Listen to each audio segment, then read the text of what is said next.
Welcome in, everybody. This is the Denver Bronco Roundup podcast brought to you by Rocky Mountain Sports Network, sponsored by the amazing Morgan Trinkets. And we're in here talking about a gut punch, man. My name is Keith Brugman. I'll be your host this evening, but I'm not alone, man. We got a horseman and a special guest, man. We got Trevor Salzman, the Rocket Man Salzman, and we got Kenny, the stepfather, Kirkpatrick. I'll say hello to Kenny. How are you doing, sir? I'm doing good, guys. I know tough loss. You still got a great chance to get in the playoffs. Tough loss today. I just want to say one thing. Merry belated Christmas to everybody and a happy New Year to everybody as well. And pleasure to be on tonight with only a couple days left to New Year's. Yeah, only a couple days left in this year, man. We're ready to take off into the 2025 season or 2025 year. We'll take off with the Rocket Man as well. How you doing, Trevor? Doing well, Keith. Again, I just echo what Kenny said. Happy or Merry Christmas to everybody and Happy New Year to everybody. And I know it's a tough loss, but the future's bright for this team. Let's understand that this team has a large amount of dead cap that they've had to eat this year. This team, I think, can only go up from here, and more talent is on the way. I'm not ready to put it in the books quite yet, Trevor, but yeah, the talent is going to improve over time. We will hopefully see a better use of our resources in the future and improve. But we still have, at this time, people coming in. And I'm sorry, I'm looking at side messages. There may be still people coming in, and helping in the future, but I'm focused on this season. I'm focused on this game, and I think a lot of our commenters will be as well, including Scott, who came in here early. Penalties. How the bleep do you stop the penalties? I'll be honest, gentlemen. I was kind of upset. I thought it was very, very aggressively called, and maybe aggressively called in one direction, because it seemed like the flags were flying as far as pass interference or illegal contact downfield or you name it in one direction. I don't know how you felt, but I really didn't like the way that this game was necessarily being called. Yeah, Trevor, go ahead, buddy. I'm sorry. I'm not used to having three of you. I'm used to having two. So, Trevor, you take it first, buddy. Yeah, no. First and foremost, the whole talent perspective thing. I was just saying, because you're competing with the Bengals. I mean, this team, you competed with them to the end. So from a talent perspective going forward, this team should be in a much better position to do so against those elite teams.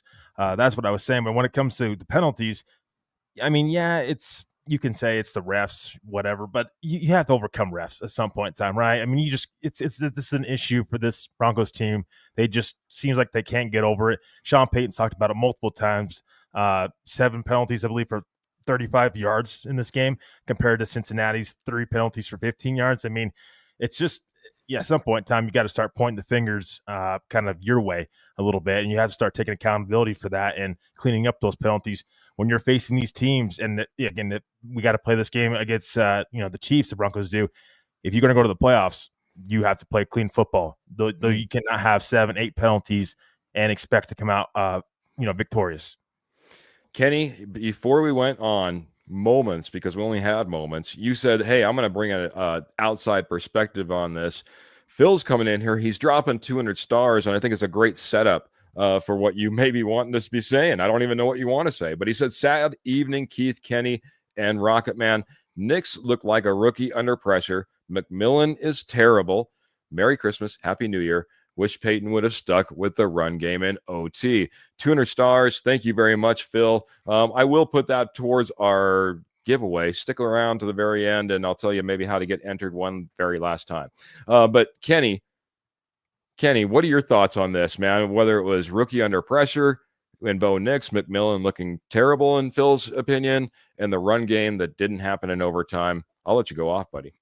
Oh, I mean, Phil nailed it. I mean, Nix under pressure, I'm okay with that. Okay. McMillan, terrible play. No communication on that 4th and 2 play, given that much room to receiver there. Unacceptable.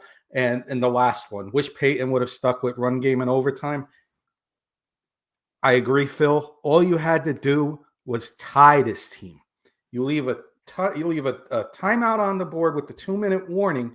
If you run Estime, he's going to gain a couple yards, and now you're in a 3rd and short. But you throw in that play, that wide receiver screen or whatever you want to call it, and Bo Nix was not accurate on any of those throws today. So why are you calling that play in a critical moment in overtime? If you watch all his throws on those plays, they were behind the wide receiver. They weren't thrown perfect for the receiver to gain momentum for positive yardage. So bad play calling. I agree with that. But one thing on the refs, I'm not too bad on the refs' calls today, Keith. I know it was 7-3, but remember, they did call the one big one on Bengals, the illegal, the 2 men in motion on that touchdown to Josevich.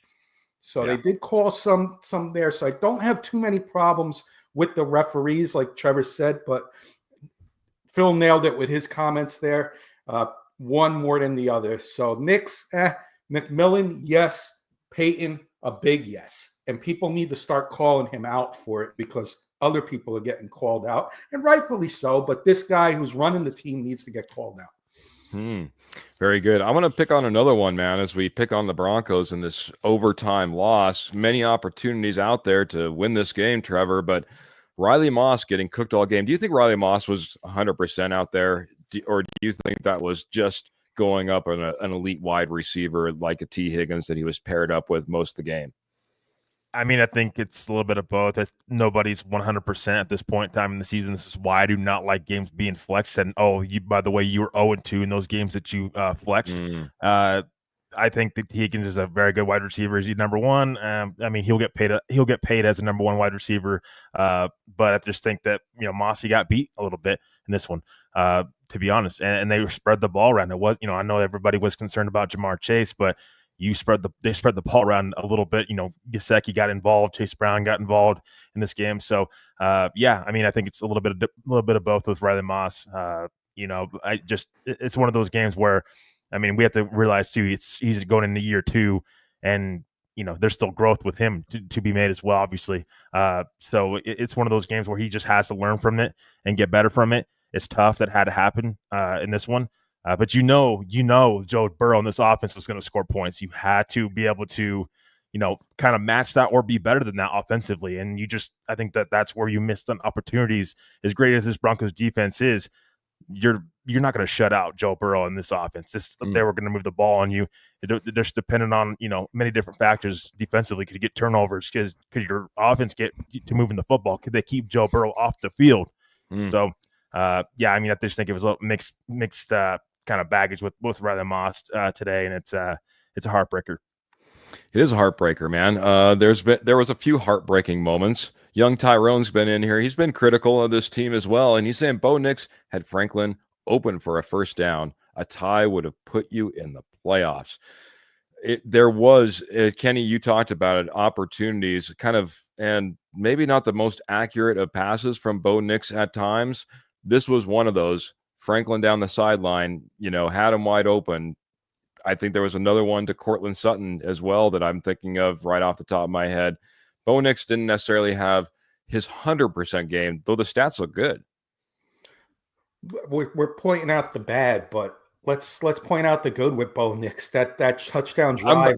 I was about ready to go there next. Okay. I wanted one more bad. I'll get to this. Why are you throwing the ball downfield in overtime when you don't need that yardage? Get a first down, continue to drive. If it ends in a tie, it ends in a tie. You're in the playoffs. Why are you throwing the ball 40 yards downfield in that play?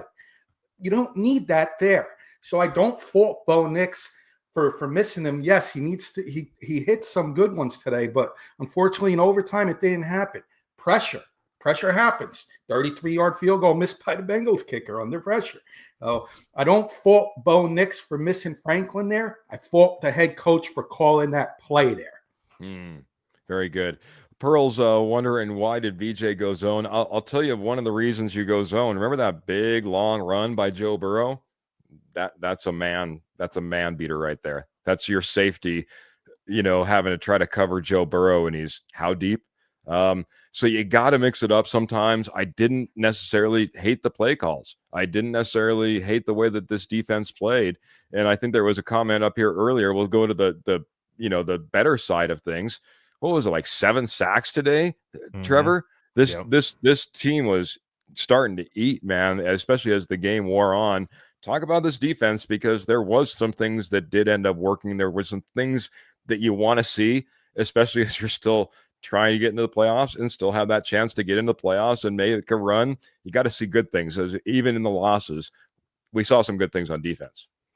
Yeah, I think we see some promising things on defense. The 7 sacks, like you mentioned, and we mentioned this beforehand about how bad this Bengals offensive line has been, and we've seen it multiple. I've seen it multiple times this year in other games, and I think the Broncos, as the game went on, like you said, Keith, they got better about getting after Joe Burrow and really making him step up in the pocket, and sometimes have to use his legs, which he doesn't do all the time. So this defense, I thought, they give some yards up to Joe Burrow, yes.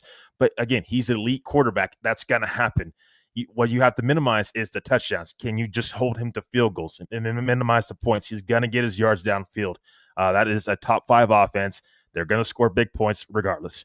You just had to be able to match that, and you weren't able to do that. I mean, here's the thing, guys, and this is what stood out to me in this game.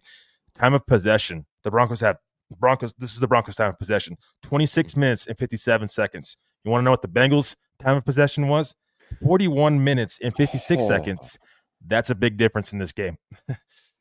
Yeah, that's a huge difference. It's a huge difference. Kenny, I know you want to talk about some good things too, man.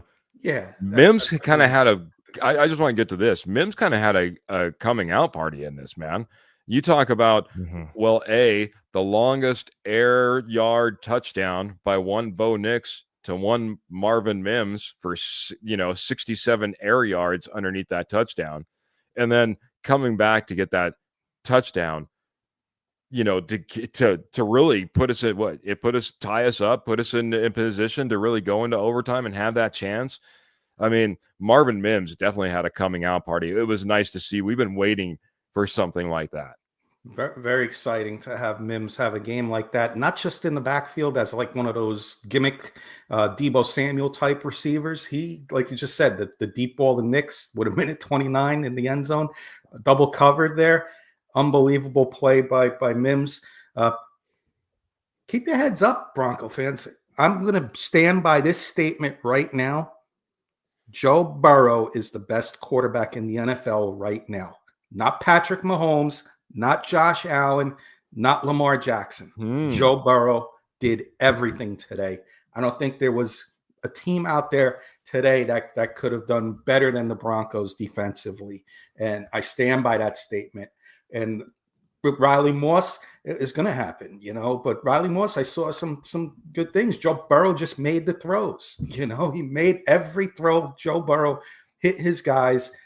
Okay, defense, 7 sacks. Zach Allen, another coming out party today. All right, you want to talk about coming out parties? Yeah, the guy was. I don't know how many. I don't know how many pressures he had besides sacks, because he was in that backfield more than the Bengals running backs. So there's some good things out there. So keep your heads up. Take care of business next week. The Chiefs are going to come to play. They're not going to lay down. So you're going to have to earn it, but go out there and earn it next week. That's it. Go out there and earn it. Daniel Miller's been in here quite a bit, and so I'll just answer this one right here. Who do I think the new head coach of the Broncos will be? I think the new head coach will be Sean Payton, and I think the defensive coordinator will probably be Vance Joseph next year. Enough said. This was a game, guys, that I don't know. I said as we got off the air on our last podcast, I was nervous about. I didn't feel necessarily good about this game. At one point where we were behind, we weren't looking good. We got back into this game. Everything is there. All the pieces and parts are there. Some health comes around. As Trevor pointed out, this is a team that you knew that was going to go out there and was going to score points for the majority of this game. I think we held them in check. And quite honestly, 30 points in an overtime game where they score a touchdown in overtime, not bad versus Joe Burrow and the Bengals. But things do need to get cleaned up. Things do need to get on track. Another thing I just want to talk about, I thought, again, McLaughlin was looking good out there, gentlemen. I know that everyone was saying we need to run the ball in overtime. We need to run the ball probably more in general, though. At one point that the main media guys over there on the NFL Network were pointing out that we had a pretty good mix when it came run to pass in this game. I don't know how it ended up, obviously in an overtime game, but for the majority of the game, we stayed fairly balanced. McLaughlin looked good. Trevor, McLaughlin is something that we can hold on to as we move into next week and hopefully beyond? Question mark. Yeah, I mean, I still think Sean Payton got a little pass heavy in this game. Something about it, he just can't help himself. I'm it's one of those topics where I just think we have to accept that at some point in time. Julian McLaughlin, 10 carries, 69 yards, 6.9 average yards on the ground. I don't know why they kind of went away from him. He had some long runs out there. I think that he's got the explosiveness that you want in a running back, and kind of change of pace from Javonte Williams and Audric Estime. I thought McLaughlin looked good, and I just thought Sean Payton kind of went against him in the second half. And you would love to see this run game at some point in time, if it's not this year, then next year, kind of get implemented in this offense a little bit and help out your quarterback. But I thought McLaughlin was one of the bright spots for this Broncos offense tonight. Phil comes in. He's dropping more stars. He's giving hints on how you might be able to enter to win. But we'll get that at the very end. By the way, it's a PS2 signed jersey if anybody's interested, so you might want to hang around. That's the top prize. Since Kenny, Phil's kind of dovetailing exactly off of what you were saying. So happy with the way that Allen played. He's saying, though, this was the O that lost the game. Payton didn't help with the play calling, and in his opinion. So I know it's tough, and I know that we're kind of gut reacting. Can you place the blame on the offense? Can you place the blame on Payton in the Sean Payton in the offense as far as this game is considered? Would you be willing to put that out there? I a little more than the defense, yes. And I'm going to give a pass on McLaughlin. I'm going to give Payton a pass on McLaughlin. McLaughlin coming off an injury as well, so 9 carries, 69 yards, but he didn't look injured out there. So there's a double standard I'm giving you guys.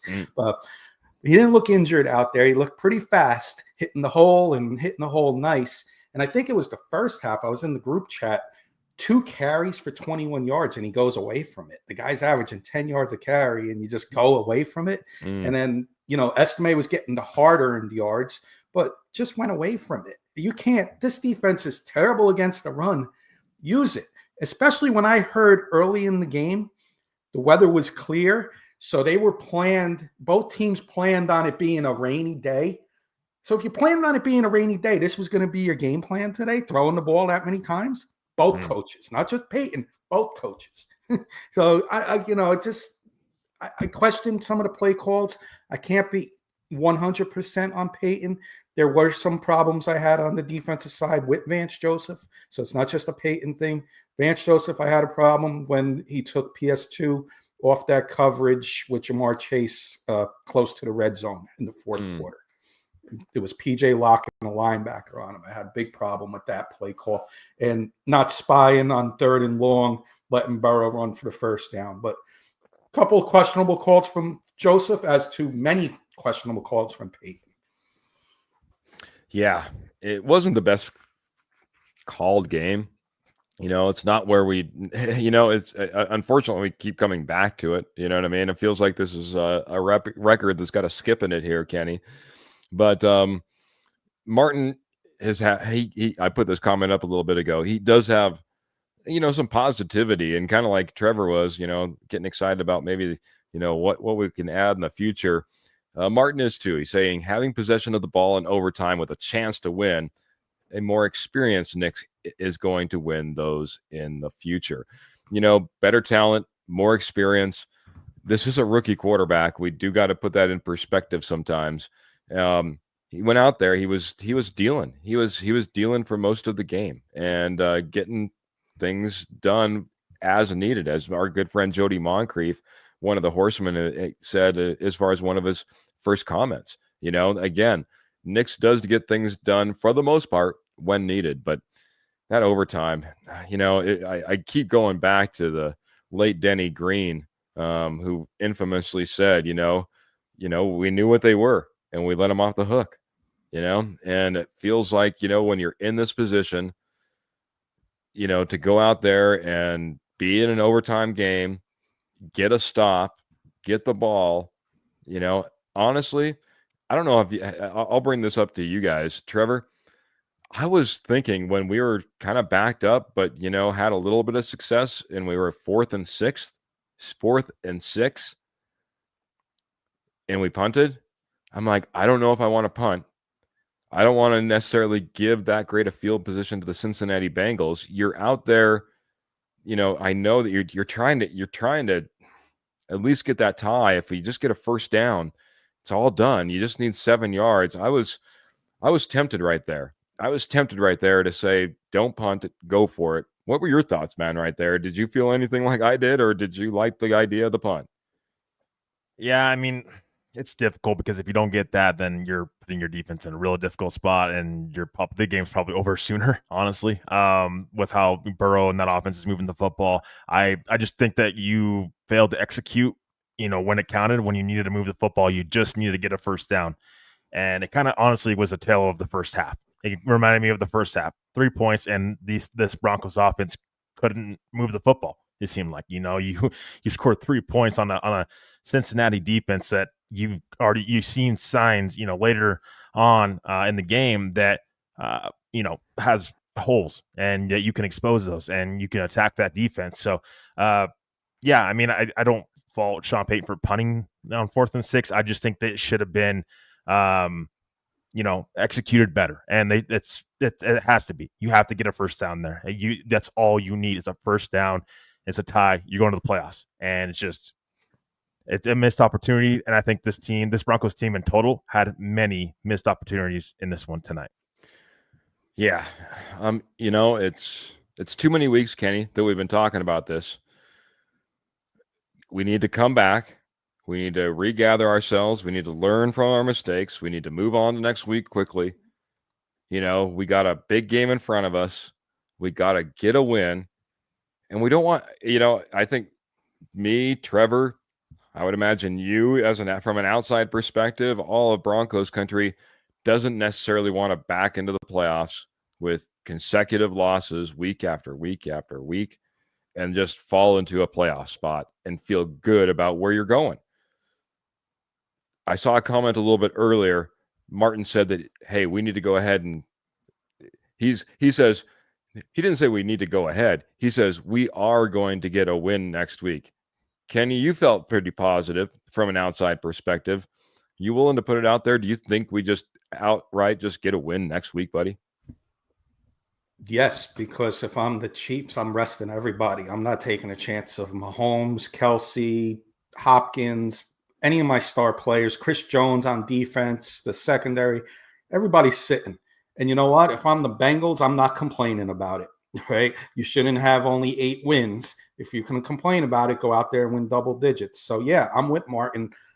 For that reason, you're not going to see Mahomes. You're not going to see Kelsey. You're not going to see Taylor Swift in the booth. You're not going to see all of that next week. So enjoy it, Broncos. You're going to get that win next week and get momentum back going into the playoffs with a victory instead of backdooring, like Keith said. You don't. Yeah.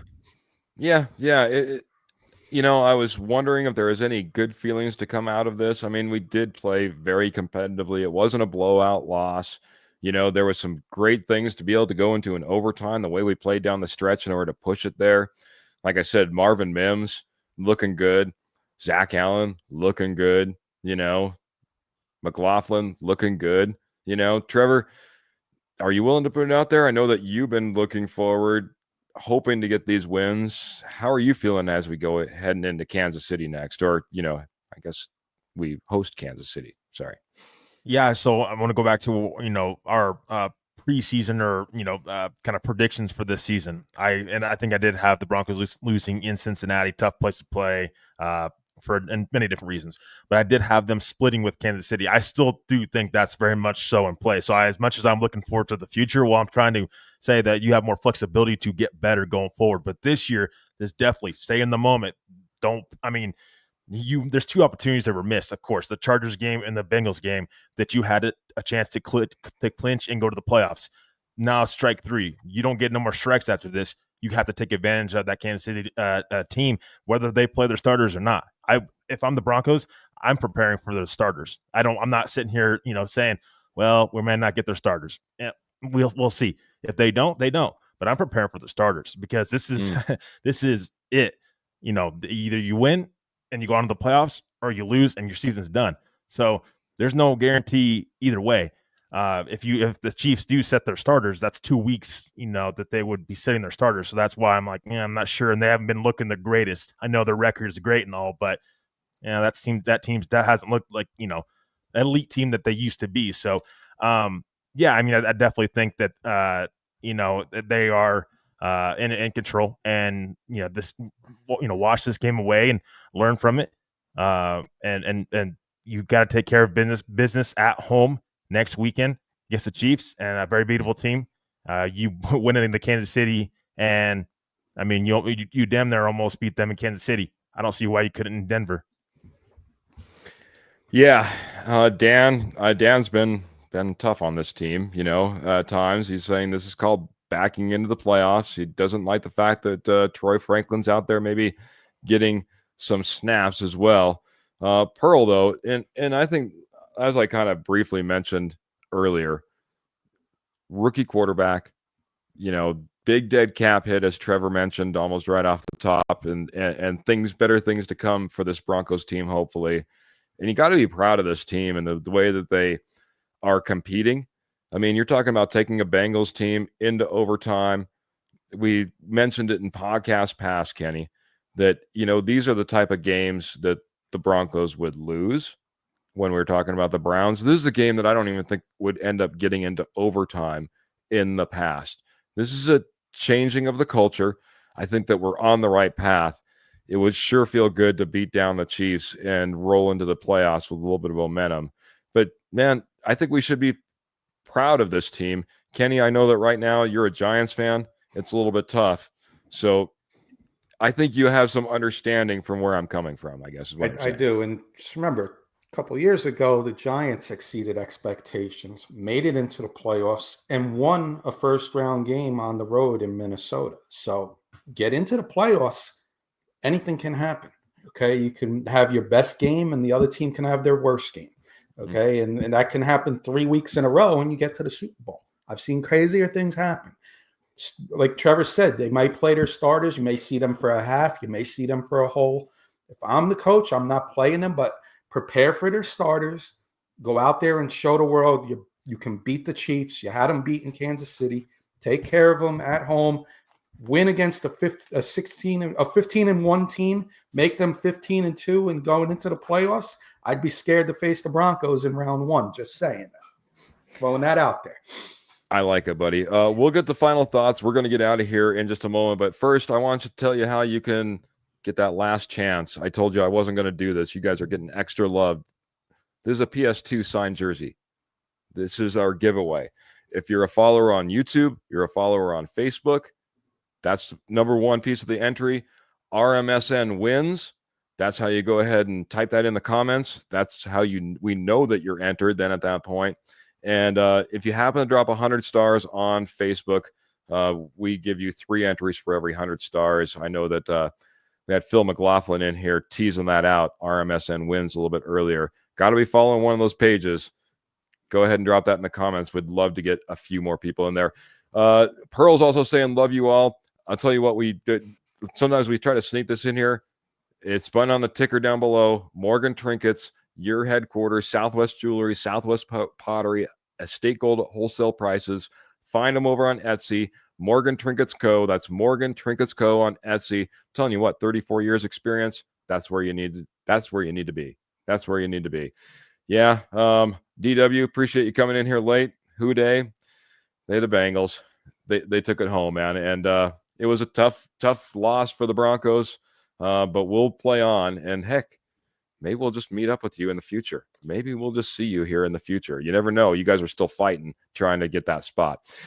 Trevor, we got to get some got to get out of here. Got to get some goodbyes in. You can talk about it, but I'll make sure that everyone knows when we go live next as well before we get out of here. But I'll let you take the mic, and then I'll go to Kenny, and then I'll take the last one. Yeah, I mean, again, it's a tough loss, honestly, guys. It's tough, and it's this is so important that the Chargers game in that second half. If you don't melt down and your offense is moving the ball and you're able to pull that game out, how much better you feel about this season. So, keep your head up. They still have another game, and we don't know what the outcome's going to be. This whole thing of them getting back into the playoffs. The Chiefs are going to sit their starters or whatnot. However they do it, I don't care. However it happens, I just want it to happen because you need to break that barrier that this team has been going through for multiple years now, since 2015. I don't care how they get into it. If that's the Chiefs backups, if that's the Chiefs starters, it don't matter. Just get there. That's just keeping it short and simple. So yeah, I mean, shout out to the Bengals and a couple of their fans. Looks like we're having a couple Bengals fans in here. Good luck to you guys the rest of the season. That's a hell of a team. But a huge shout out to our posse. You guys are amazing. Huge shout out to Kenny. Just always appreciate you joining. And hope everybody's able to enjoy the rest of your weekend. I know it's not what everybody wanted, but keep your head high because the season's far from over, and you still have another game to play. And still a lot to play for. So I hope everybody has a great weekend. Be safe out there. And as always, go Broncos. Thanks for watching, guys. See you next time. Before I get to Kenny, I'm going to answer this question. Do you want to see this team get beat down in Buffalo? I don't. I want to see the matchup in Buffalo. I completely agree with what Courtland Sutton says. Once you're in the playoffs, guess what? No records. 0-0. You go out there and you play one and done games. Everything's on the line. Anything can happen, Kenny, as you mentioned, man. Anything can happen. Maybe we'll have Kenny Kirkpatrick on again real soon. That would be fantastic as well. Kenny, thank you so much for joining. Say goodbyes to the posse and to Broncos country. You could have said it any better, Trevor, in your closing thoughts. And Keith, you couldn't have said it any better that anything can happen. I'll bring another Giants past game into the equation here. The Super Bowl where we beat the undefeated Tom Brady Patriots. So get in. I don't care who you play. You could play Buffalo, Baltimore, whoever. Get in the playoffs. You're in the playoffs. Records are 0-0, like Courtland Sutton said, and Keith, you alluded to. I just want to say one thing. Winning brings out the best in everybody. Sometimes losing doesn't. And I fell into that a little bit tonight by just blaming Sean Payton. There's friends of mine blaming Vance Joseph for the loss. Everybody, let's get together. I'm rooting for the Broncos. I'm a big Broncos fan right now in the AFC, and I'm a big Lions fan for my friend Carson in the NFC. I want to see both of those go far into the playoffs, but let's all get together behind this team because I think it was Pearl who said it earlier. This team, be proud of because you're exceeding expectations. You're one game away from the playoffs. A meaningful game in week 17. Nobody would have thought of that in week 1. So hats off. I tip my hat to the Broncos. Tip my hand to the posse. Love you all. Happy New Year, everybody. We'll see everybody soon. And a quick plug, if you don't mind, Keith, we're going to be doing something on K&K Sports Show. What's the Scoop? In about 15 minutes. Catch us out on YouTube and Facebook, talking baseball, football, anything you want to talk about in the world of sports. I'll be on Scoops. Ryan Scoops Woodhams. I'll be his guest tonight on that show on our network. There you go, man. You got to check out the K&K Sports Network, man. It's just not Scoops. It's Wits and Wagers. It's the main show. It's Let's Talk Broncos. I mean, you guys just all the time. Our future joint draft show next year is going to be a fun one. Mock drafts. Mock drafts coming up. Oh my goodness. I'm telling you what, man, it's all coming around. Appreciate you, Dan. Nice perspective. Appreciate your perspective as well. Appreciate some Bengals fans that came in in the last few moments, in the last few minutes. Appreciate our posse who's with us every single week in, week out, supporting the show. That's what we call all of you who come in here and support us. And one last call out to supporting us, Phil McLaughlin coming in here, closing us out with another 500 stars, saying tough loss, we had it, still proud of their fight and the season. Can't wait till next year. Great show, guys. Thanks, Kenny. for coming in. Well, thank you, Phil, man. You've been amazing. Yeah. Feel free. Say thank you, Kenny. Absolutely. Thank you. And yeah, absolutely. Very good. Sorry. No, it's okay, man. I wanted you to get your thank you in, man. If you don't know, if you're new, if you'd like to watch more coverage like this, where we're respectful of all teams, we talk about the game, we try to give real good perspective, as Dan was talking about, and Mark Calderio, he knows all about as well. But if you want to do that, join us every Tuesday, every Friday, 7:30 p.m. Mountain Standard Time, Mountain Daylight Time, whatever it happens to be. We're on 7:30 p.m. We also go live just like this right after a Denver Broncos win or loss. Any Denver Broncos game, we're trying to get in here, give you a little bit of wrap up of what we thought of the game right after it's happened. Man, we were brought to you by Rocky Mountain Sports Network. Again, our amazing Morgan Trinkets is our sponsor. Check out Morgan Trinkets on Etsy. And RMSN wins. One last chance to get that comment in and get registered to enter a PS2 signed jersey. We're going to get out of here. Broncos country, keep your head up, keep your chin up. Look forward to next week. We'll be looking forward to breaking down a couple of podcasts during the week leading up to this game. Can't wait to see you then. But until then, we're going to get out of here the way we always do. Remember, keep those boots in the stirrups, keep those guns in the holsters, and of course, keep the Denver Broncos in your heart. Till next time, we're out of here. Good night, everybody.